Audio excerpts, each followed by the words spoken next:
You know that voice in your head? Yeah, the one that's probably talking right now. We are all born with this incredibly powerful, relentless inner voice. It's with us the second we wake up, right until we finally drift off to sleep. But here's the crazy part. None of us were ever handed the user's manual on how to actually operate the thing without driving ourselves completely crazy. Well, in today's explainer, we're going to fix that. So let's talk about the number 4,000. According to some wild research by neuroscientist and psychologist Dr. Ethan Kross, our inner voice speaks an astonishing 4,000 words every single minute.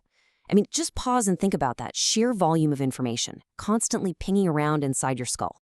To put that into perspective, 4,000 words a minute is the equivalent of reading the entire first Harry Potter book in under 20 minutes. Literally, it's a mind-blowing comparison, but it completely validates just how industrious and honestly, how totally overwhelming our brain's internal monologue can be.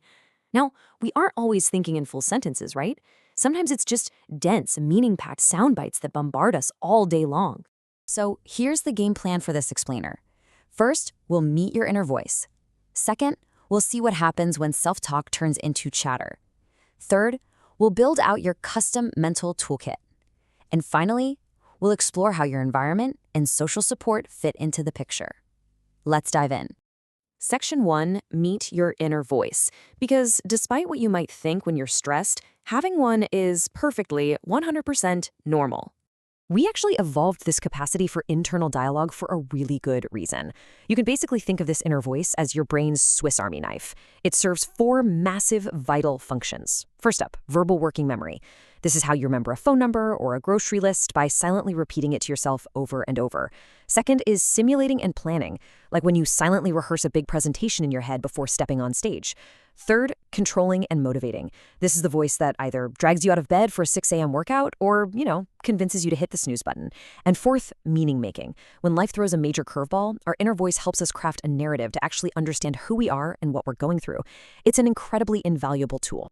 Section 2, when self-talk becomes chatter.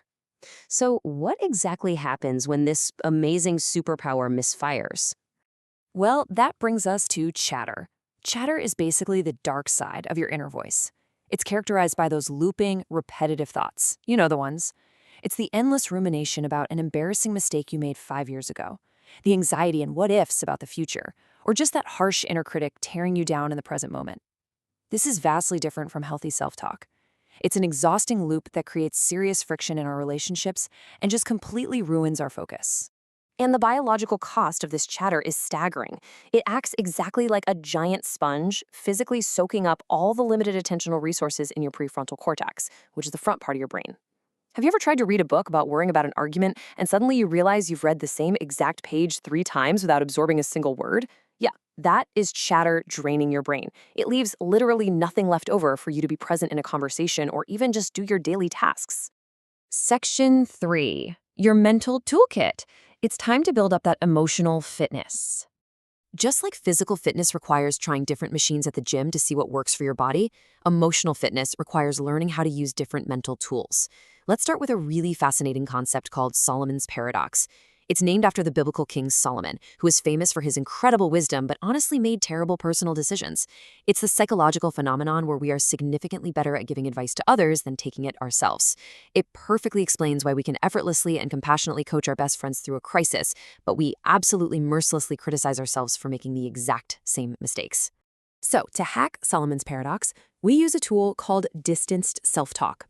Instead of being trapped in threat mode and thinking, I can't handle this, I'm an idiot, you actually use your own name to shift your brain into challenge mode. You say, you can handle this, or you literally use your first name, essentially talking to yourself like you would a friend.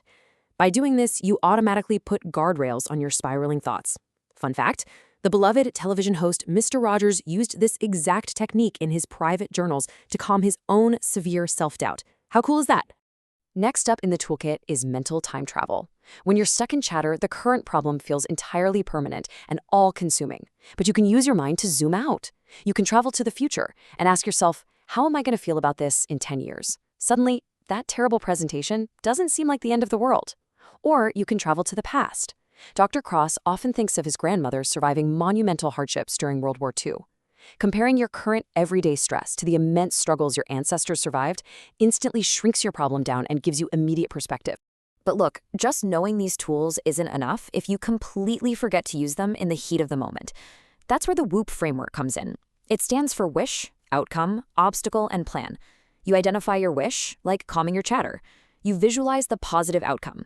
You honestly identify the obstacle, which might be your bad habit of negative doomcasting, and then the magic step, the plan. You create an if-then implementation intention. Something like, if I start berating myself, then I will immediately use distanced self-talk. It preloads your brain to grab the exact right tool the second that negative spiral begins.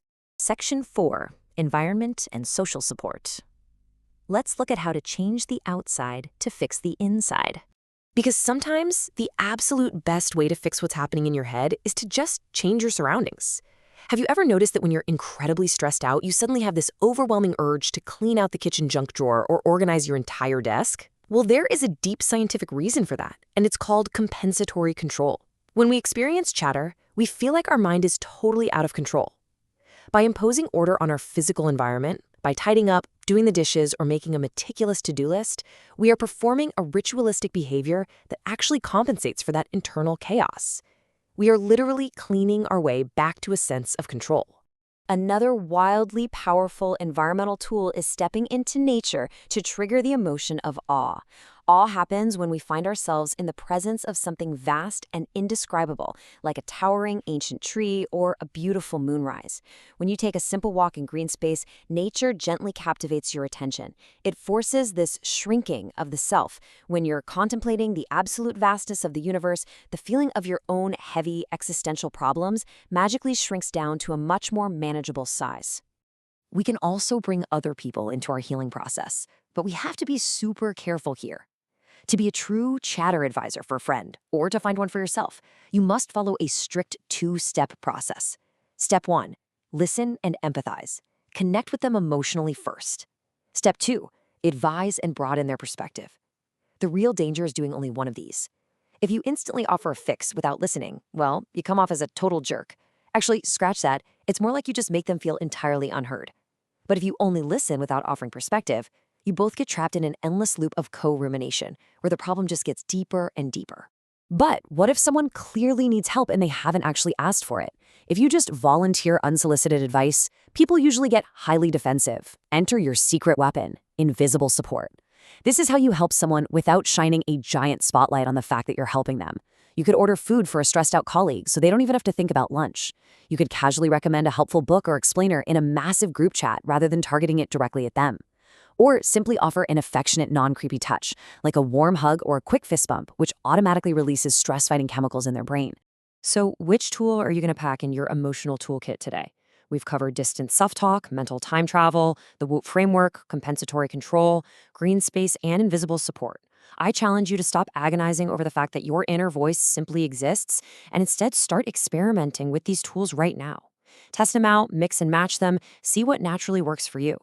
Because if a voice that speaks 4,000 words a minute can bring you to your knees, just imagine what you could achieve if you finally taught that voice how to work for you instead of against you.